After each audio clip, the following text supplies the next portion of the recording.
الحمد لله رب العالمين والصلاة والسلام على سيد المرسلين أما بعد فأعوذ بالله من الشيطان الرجيم بسم الله الرحمن الرحيم الصلاة والسلام عليك يا رسول الله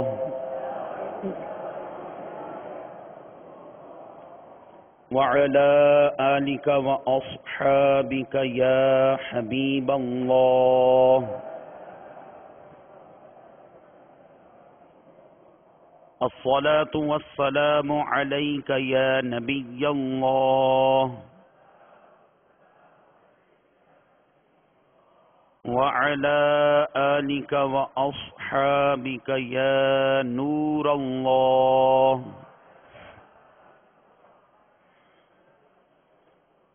میٹھے میٹھے اسلامی بھائیوں اور مدنی چینل کے ناظرین، سرکار مدینہ راحت قلب و سینہ فیض گنجینہ صاحب معطر پسینہ سلطان باقرینہ باعث نزول سکینہ صلی اللہ تعالی علیہ وآلہ وسلم کی ذات بابرکات پر درود پاک پڑھنے کے بے شمار فضائل و برکات ہیں۔ چنانچہ میرے رحمت والے آقا دو عالم کے داتا صلی اللہ تعالی علیہ وآلہ وسلم کے فرمان معظم کا مفہوم ہے کہ جو کوئی مجھ پر ایک مرتبہ درود پاک پڑھے گا اللہ تعالی اس پر 10 رحمتیں نازل فرمائے گا۔ جو مجھ پر 10 مرتبہ درود پاک بھیجے اللہ تعالی اس پر 100 رحمتیں نازل فرمائے گا، اور جو مجھ پر 100 مرتبہ درود پاک بھیجے اللہ تعالی اس کی دونوں آنکھوں کے درمیان لکھ دیتا ہے کہ یہ بندہ نفاق اور دوزخ کی آگ سے آزاد ہے، اور بروز قیامت اللہ تعالی ایسے بندے کو شہیدوں کے ساتھ رکھے گا۔ صلو علی الحبیب صلی اللہ تعالی علی محمد صلی اللہ تعالی علیہ وسلم صلاۃ و سلاما علیک یا سیدی یا رسول اللہ صلی اللہ تعالی علیہ وآلہ وسلم۔ میٹھے میٹھے اسلامی بھائیوں اور مدنی چینل کے ناظرین، الحمدللہ عز و جل ایک مرتبہ پھر اس کورس کی برکت سے عقائد و اعمال اور معاملات کے ساتھ ساتھ اخلاقیات کے حوالے سے ہمیں بے شمار مدنی پھول چننے کو ملے۔ انشاءاللہ عز و جل آج انسانی زندگی میں درپیش آنے والے ایک اہم معاملے کے بارے میں ہم اس فرض علوم کورس کی برکت سے معلومات حاصل کرنے کی کوشش کریں گے۔ اگر تمام اسلامی بھائی اور مدنی چینل کے ناظرین ہماتن گوش ہو کر شامل سلسلہ رہیں گے، جو معروضات پیش کی جائیں ان کو بغور سننے کے ساتھ ساتھ ممکنہ صورتوں میں لکھ لیں گے تو انشاءاللہ عز و جل معلومات کا بہت زیادہ خزانہ حاصل ہوگا، اور اس کے ساتھ ساتھ ہم جو اس معاملے کو بہت مشکل سمجھتے ہیں اس معاملے میں بھی ہمیں بہت زیادہ رہنمائی حاصل ہوگی۔ آج ہمارے فرض علوم کورس کے درس کا موضوع یہ غسل میت، کفن، دفن، اور اگر موقع ملا تو انشاءاللہ عز و جل نماز جنازہ کے مسائل بھی انشاءاللہ عز و جل ہم سنیں گے۔ صلو علی الحبیب صلی اللہ تعالی علی محمد صلی اللہ تعالی علیہ وسلم صلاۃ و سلاما علیک یا سیدی یا رسول اللہ صلی اللہ تعالی علیہ وآلہ وسلم۔ میٹھے میٹھے اسلامی بھائیوں اور مدنی چینل کے ناظرین، دنیا گزشتنی و گزاشتنی ہے، آخر ایک دن موت آنی ہے۔ جب یہاں سے کوچ کرنا ہی ہے تو وہاں کی تیاری کرنی چاہیے جہاں ہمیشہ رہنا ہے، اور اس بات کو ہر وقت پیش نظر رکھنا چاہیے کہ میں نے ایک دن مرنا ہے، اندھیری قبر میں اترنا ہے، اپنی کرنی کا پھل بھگتنا ہے۔ سرکار مدینہ راحت قلب و سینہ فیض گنجینہ صاحب معطر پسینہ سلطان باقرینہ باعث نزول سکینہ صلی اللہ تعالی علیہ وآلہ وسلم نے دنیا سے بے رغبتی اختیار کرنے کی ترغیب دلاتے ہوئے ارشاد فرمایا، کن فی الدنیا کأنک غریب، دنیا میں ایسے رہو جیسے تم مسافر ہو۔ یعنی جس طرح ایک مسافر جب کسی منزل کی تلاش میں وہ نکلتا ہے تو راستے میں جس مقام پر وہ پڑاؤ کرتا ہے تو وہ اسے اپنا دائمی ٹھکانہ نہیں سمجھتا، اسے پتا ہے کہ آج کی رات اندھیرا آ گیا، میں اپنی منزل تک نہیں پہنچ سکا، آج کی رات میں نے اس سرائے کے اندر بسیرا کرنا ہے۔ اب جس طرح وہ دنیا کے اندر سفر کرنے والا شخص اپنے اس سفر کے اندر کسی مقام پر ٹھہرتا ہے تو اس کو اپنی منزل تصور کرتے ہوئے اسی پر قناعت پذیر نہیں ہو جاتا، بالکل اسی طرح اس دنیا کے اندر ہم آئے ہیں، اس دنیا میں جو ہم آئے تو ہمیں ایک مقصد تخلیق عطا کیا گیا کہ ہم نے اس دنیا کے اندر رہتے ہوئے اپنی آخرت کی تیاری کرنی ہے۔ میٹھے میٹھے اسلامی بھائیوں اور مدنی چینل کے ناظرین، موت کو بکثرت یاد کرنا اور اپنی آخرت کے معاملات کے بارے میں غور و خوض کرنا یہ بہت زیادہ ضروری ہے۔ چنانچہ آج جو ہم اپنے اس سلسلے میں آج کے اس درس میں جو غسل میت، کفن دفن کے مسائل سیکھیں گے، علم سیکھنا بھی مقصد ہو اور اس کے ساتھ ساتھ ہمیں عبرت حاصل ہو، یہ بھی ہمارا مقصد ہونا چاہیے۔ تو زہ نصیب ہمارا ایسا جذبہ بن جائے، ہمیں ایسی فکر اور ایسا شعور مل جائے کہ اگر ہم اس فرض علوم کی آج اس نشست میں حاضر ہونے سے پہلے غافل تھے تو ہم دنیا کی حقیقت کو سمجھتے ہوئے اپنے آپ کو اس مقام پر رکھ کر سوچیں کہ مجھے بھی ایک دن مرنا ہے اور اس دنیا سے چلے جانا ہے۔ تو اس نیت کے ساتھ حاضر ہوں گے تو انشاءاللہ عز و جل علم بھی حاصل ہوگا اور آخرت کی فکر اور قبر کی یاد بھی پیدا ہوگی۔ اللہ تبارک و تعالی ہمیں موت کو کثرت سے یاد کرنے کی توفیق عطا فرمائے۔ میرے آقا صلی اللہ تعالی علیہ وآلہ وسلم نے حدیث طیبہ میں بھی ارشاد فرمایا کہ جس کا مفہوم ہے کہ موت کو کثرت سے یاد کرو کہ یہ لذات کو ختم کرنے والی ہے۔ تو لہذا ہم یہ جو مسائل سیکھیں گے اس میں ان امور کو پیش نظر رکھیں گے تو انشاءاللہ عز و جل دین و دنیا کی بے شمار برکتیں حاصل ہوں گی۔ صلو علی الحبیب صلی اللہ تعالی علی محمد۔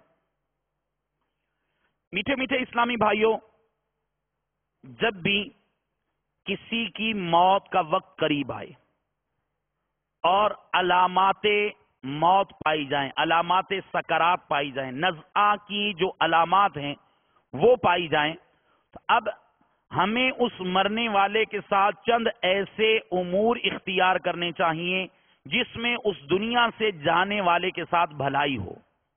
چنانچہ فقہائے کرام فرماتے ہیں کہ جب کوئی شخص دنیا سے جانے والا ہو تو سنت یہ ہے کہ داہنی کروٹ پر لٹا کر اس کا چہرہ قبلے کی طرف کر دیں، اس کا منہ قبلے کی طرف ہو جائے، اور یہ بھی جائز ہے کہ چت لٹائیں اور قبلے کو پاؤں کریں، یوں قبلے کو منہ ہو جائے گا مگر سر کو قدرے اونچا رکھے۔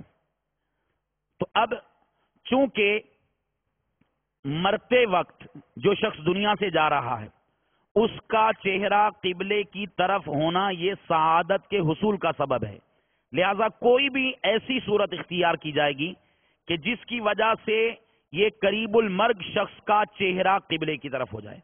اگر اس کو دائیں کروٹ ہم لٹا سکتے ہیں اور قبلے کی طرف چہرہ ہو جاتا ہے جب بھی صحیح، اگر اس کی گردن دائیں بائیں نہیں مڑ سکتی، تکلیف میں ہے، اب فقہا نے فرمایا کہ اس کو بالکل سیدھا چت لٹایا جائے کہ اس کی پشت وہ بستر وغیرہ پر ہو، اور اب اس کے پاؤں آپ قبلے کی طرف کر دیں گے اور سر کو تھوڑا سا بلند کریں گے، تو جیسے میرے ہاتھ کی پوزیشن ہے اس طریقے سے جب اس کا سر کی طرف بلند ہوگی تو اب آٹومیٹیکلی اس کے پاؤں جب قبلے کی طرف ہے تو چہرہ اس کا قبلے کی طرف ہو جائے گا.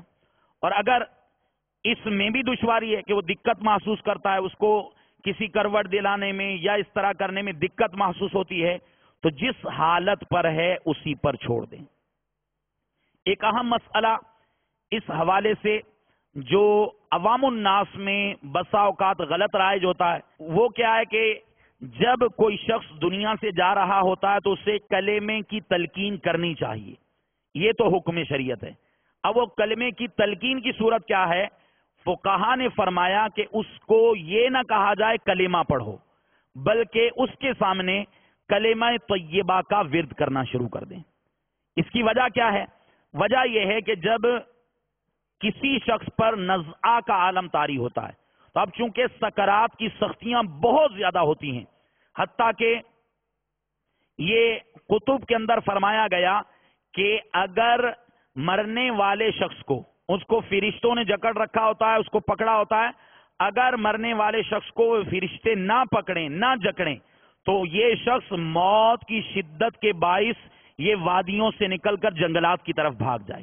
اتنی شدت اس وقت مرنے والے پر ہوتی ہے. اللہ تعالی ہمیں نزعہ کی تکالیف میں آسانی عطا فرمائے اور جلوہ محبوب صلی اللہ تعالی علیہ وسلم میں زیر گنبد خضرا مدینہ شریف میں ہمیں شہادت کی موت عطا فرمائے.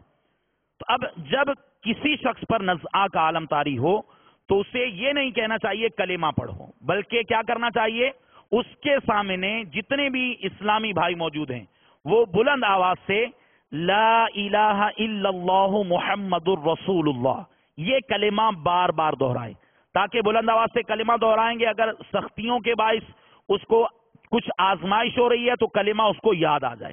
تو یہ اس کا احسن اور بہترین طریقہ ہے. اور اسی طرح فقہا نے فرمایا کہ جب یہ شخص کلمہ پڑھ لے, کلمہ طیبہ اسے یاد آ گیا اور کلمہ پڑھ لے, تو اب تلقین موقوف کر دیں. یعنی یہ جو اب کلمہ پڑھ رہے تھے یہ موقوف کر دیں. ہاں اگر کلمہ پڑھنے کے بعد وہ دوبارہ کوئی بات کرے, مثلا کسی معاملے میں وصیت کرتا ہے, کسی کو بلاتا ہے, ماں باپ بہن بھائی اپنے عزیز و اقارب کو بلاتا ہے, کسی کو یاد کرتا ہے, کسی کا نام لیتا ہے, تو کلمے کے علاوہ کوئی کلام کیا تو اب بہتر ہے کہ دوبارہ تلقین کریں کہ اس کا آخری کلام لا الہ الا اللہ محمد رسول اللہ. کیونکہ سرکار دو عالم صلی اللہ تعالی علیہ وآلہ وسلم نے ارشاد فرمایا من کان آخر کلامہ لا الہ الا اللہ دخل الجنہ, کہ جس کا آخری کلام لا الہ الا اللہ ہوگا وہ داخل جنت ہوگا. تلقین کون کرے؟ اس کے بارے میں فقہا فرماتے ہیں تلقین وہ شخص کرے کہ جو متقی و پرہیزگار ہو, چونکہ صاحب تقوی میں اللہ تعالیٰ نے ایسے اوصاف پیدا فرمائے ہوتے ہیں کہ اس کی زبان میں اثر ہوتا ہے. اسی طرح اس کے قریب سورہ یاسین کی تلاوت کی جائے. جو شخص دنیا سے جا رہا ہے اس کے قریب سورہ یاسین کی تلاوت کی جائے. اور خوشبو وغیرہ لگانا, یعنی اس کے قریب خوشبو سلگائی جائے, اگربتی لوبان وغیرہ اگر سلگائی جائے تو یہ مستحب ہے کہ جہاں خوشبو سلگائی جاتی ہے وہاں بھی اللہ کی رحمت کا نزول ہوتا ہے. میٹھے میٹھے اسلامی بھائیوں, اسی طرح یہ بات یاد رکھیے کہ موت کے وقت مرنے والے کے پاس حیض و نفاس والی عورتیں حاضر ہو سکتی ہیں, مگر جس کا حیض منقطع ہو جائے اور ابھی غسل نہیں کیا, اور جنب کہ جس پر غسل واجب ہے, غسل جنابت واجب ہے, تو اب اسے پاس نہیں آنا چاہیے. اسی طرح کوشش کرے کہ مکان میں کوئی تصویر یا کتا نہ ہو, کہ یہ ارشاد فرمایا گیا جس گھر کے اندر تصویر ہو یا کتا ہو وہاں اللہ تعالی کی رحمت کے فرشتے نہیں آتے. یہ بطور خاص جب کوئی شخص دنیا سے جا رہا ہو اس وقت بھی ہمیں یہ امر ملحوظ رکھنا چاہیے کہ اگر تصاویر وغیرہ آویزاں ہوں تو یہ غور فرما لیجئے, فوراً وہ تصاویر ہٹاتی جائیں کہ یہ تصاویر بھی ملائکہ رحمت کے نزول میں رکاوٹ ہیں. اللہ کی رحمت کے فرشتے اس گھر میں نہیں آئیں گے, لہٰذا چونکہ اب مرنے والے کو بہت زیادہ اللہ تعالیٰ کی رحمتوں کی حاجت ہے، لہٰذا ایسی چیزیں جن سے اللہ کی رحمت کے فرشتوں کے آنے میں رکاوٹ ہو ان چیزوں کو دور کرنا چاہیے۔ اور ویسے بھی حکم شرعی یہی ہے، ہم نے سنا کہ جہاں تصویر ہو یا کتا ہو، یا یہی جنوب کے بارے میں فرمایا گیا، جنوب ہو، بے غسلہ شخص ہو، تو اس گھر کے اندر رحمت کے فرشتے نہیں آتے۔ تو ہمیں چاہیے کہ اپنے گھروں کے اندر اگر تصاویر آویزاں کر رکھی ہیں تو اس معاملے میں بطور خاص آج کل تقریباً ہر ایک شخص، چاہے وہ مالدار ہے چاہے وہ نادار ہے، کم و بیش ہر شخص یہ شکایت کرتا نظر آتا ہے کہ میں تنگی رزق کا شکار ہوں، میرے گھر میں تنگیاں ہیں، گھر میں لڑائی جھگڑے ہیں، گھر میں بیماریاں ہیں، قرض داریاں ہیں، میں مفلس ہوں، قلاش ہوں، اس طرح کی بے شمار شکایات ہمیں عام ہیں۔ تو غور کر لیں، کہیں گھروں میں تصاویر آویزاں تو نہیں کر رکھی، کہیں ایسا تو نہیں ہوتا کہ غسل واجب ہو گیا تو اب بلا اجازت شرعی غسل میں تاخیر کر رہے ہیں۔ تو یہ چیزیں بطور خاص ہمیں ملحوظ رکھنی چاہیے۔ اسی طرح فقہا فرماتے ہیں کہ جب دنیا سے جانے والا جا رہا ہو، زبان سے کوئی برا کلمہ نہ کہیں، کہ اس وقت جو کہا جاتا ہے فرشتے اس پر آمین کہتے ہیں۔ وہ کلمات کہیں جس میں مرنے والے کے لیے آسانی کی دعا ہو، مرنے والے کے لیے مغفرت کی دعا ہو، اپنی مغفرت کی دعا ہو، اور ارد گرد جتنے لوگ موجود ہیں ان سب کی مغفرت کی دعا ہو۔ اچھی اچھی دعائیں کریں گے، کیا جب یہ قبولیت کی ساتھ ہو، اسی مانگی ہوئی دعا کی برکت سے اللہ تعالی ہم سب کی مغفرت فرما دے۔ اسی طرح علماء فرماتے ہیں کہ اگر یہ دیکھیں کہ مرنے والے کو نزعہ کی تکالیف کا سامنا ہے تو اس وقت سورہ یاسین اور اس کے ساتھ ساتھ سورہ رعد، یہ 13ویں پارے کی سورت ہے، بہت پیاری سورہ ہے۔ اس کے بارے میں یہی فرمایا گیا کہ جب مرنے والے پر سکرات کی سختیاں طاری ہوں اور یہ چاہتے ہیں کہ اس کی آسانی سے روح قبض ہو جائے تو سورہ رعد کی تلاوت کی جائے۔ اور یہ باقاعدہ ہمارے دعوت اسلامی کے مبلغین الحمدللہ یہ مدنی ماحول کی برکت ہے، امیر اہل سنت کی اس تربیت اور آپ کی نظر عنایت کا اثر ہے کہ الحمدللہ دعوت اسلامی والے اسلامی بھائی جہاں جاتے ہیں الحمدللہ کوشش کر کے سورہ یاسین، سورہ رعد کی تلاوت کرتے ہیں۔ تو یہ ہمارے مبلغ اسلامی بھائی کا ایک تجربہ، یہ ان کا بیان ہے، وہ یہ کہتے ہیں کہ کسی گھر میں اسلامی بھائی کے والد صاحب قریب المرگ تھے، کافی دیر سے سکرات کی سختیاں طاری تھی۔ اب اللہ تبارک و تعالیٰ کی مشیت ہے، جس کو جیسے چاہے دنیا سے اس کی روح قبض فرمائے۔ بہرحال ان کے والد صاحب الحمدللہ صحیح العقیدہ سنی تھے، لیکن نمازوں کے معاملے میں کچھ سستیاں تھیں۔ اب نزعہ کا عالم طاری ہے، گھر والے اضطراب کے اندر ہیں، بے چینی ہے، اور ظاہر سی بات ہے باپ کو تکلیف ہوگی اور کئی گھنٹوں تک تکلیف ہو، اولاد کو بھی ہونی چاہیے۔ اب اسلامی بھائیوں نے جا کر، وہ جو اسلامی بھائی تھے انہوں نے کسی دوسرے اسلامی بھائی کو بتایا، تو وہ 4 5 7 اسلامی بھائی انہوں نے، جو با امامہ اسلامی بھائی تھے، باقاعدہ مبلغ تھے، با عمل اسلامی بھائی تھے، ان کو بلایا۔ الحمدللہ انہوں نے سورہ یاسین اور سورہ رعد کی تلاوت کی۔ ابھی سورہ رعد کی تلاوت ہو رہی تھی، غالباً ایک ہی دفعہ، یہ ابھی مکمل نہیں کی تھی، اس اسلامی بھائی کے والد صاحب کی روح انتہائی اچھے انداز میں قبض کر لی گئی۔ تو لہٰذا یہ ہمارا مرنے والے پر بہت بڑا احسان ہوگا، کیا جب ہمارا یہی عمل ہمارے کام آ جائے اور اللہ تعالی ہماری مغفرت فرما دے۔ تو سورہ رعد اس کو مرنے والے کے پاس پڑھنے کا معمول بنا لیجئے، انشاءاللہ عزوجل اس کی بے شمار برکتیں ظاہر ہوں گی۔ جب روح نکل جائے تو اس کے بعد فوراً اس کے اعضاء درست کر دیے جائیں۔ یعنی بعض اوقات آدمی کی جیسے لیٹتا ہے آدمی تو ٹانگ مڑی ہوئی ہوتی ہے، گھٹنا ایک کھڑا ہے، اور اسی طرح ہاتھ ایک کہاں ہوتا ہے ایک کہاں ہوتا ہے۔ اب چونکہ جب انسان مرتا ہے تو اس کا ایک باڈی ٹیمپریچر ہے، اس کا اپنا جسم کا ایک درجہ حرارت ہے، تو جب تک وہ درجہ حرارت یعنی انسان کی روح باقی ہے تو وہ تو اس کا درجہ حرارت مینٹین رہے گا۔ اب جس وقت اس کی روح نکل جاتی ہے تو اس کا وہ درجہ حرارت جو باڈی ٹیمپریچر ہے وہ ارد گرد کے اس ماحول کے ٹیمپریچر کے مطابق ہو جاتا ہے، اور اب اس شخص کا جسم اکڑنا شروع ہو جاتا ہے۔ تو اس میں یہ امر ملحوظ رہے، جو ہی انتقال ہو فوراً سب سے پہلے اس کی دونوں ٹانگیں سیدھی کر دی جائیں، اس کے دونوں پاؤں کے انگوٹھے ان کو دھجی وغیرہ سے باندھ دیا جائے،